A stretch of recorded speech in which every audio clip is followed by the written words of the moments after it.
माढ्याचा पालकमंत्री रणजित शिंदे.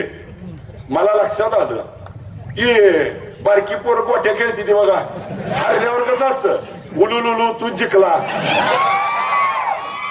तसं ती त्याला म्हणते उलुलू तूच पालकमंत्री.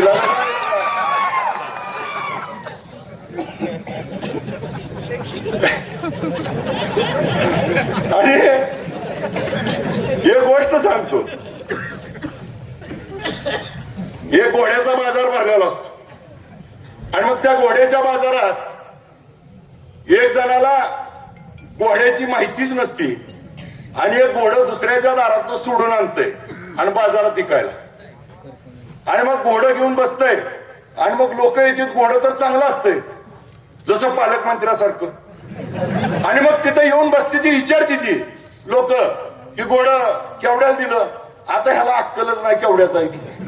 मग म्हणते तुम्हीच बोला की. मग म्हणते 2 लाख, कोण म्हणते 3 लाख, कोण म्हणते 5 लाख, कोण 25 लाख. ह्याच्या ध्यानात येतोय घोडं चांगला आहे. मग या रणजित शिंदे सारखं एक येतंय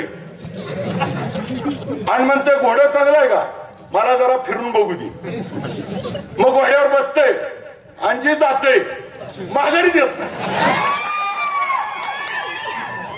ही म्हणते केवढं ऐकलं, जसं आलं तसं दिलं. कारण पालकमंत्री ही संविधानिक पद आहे आणि तुम्ही कुणाला वाटायला लागलाय. एखाद्याला कळत नाही अशाला ठीक आहे की. आता सगळी मीडिया, सोशल मीडिया, तरुण पोराय, आता सगळी माणसं हुशार झाली ती. आणि ठीक आहे, आम्हाला येड्यात करते का त्या रणजित शिंदेला उलू करते काय माहिती. आता त्याचं नावच उलू पडून येईल.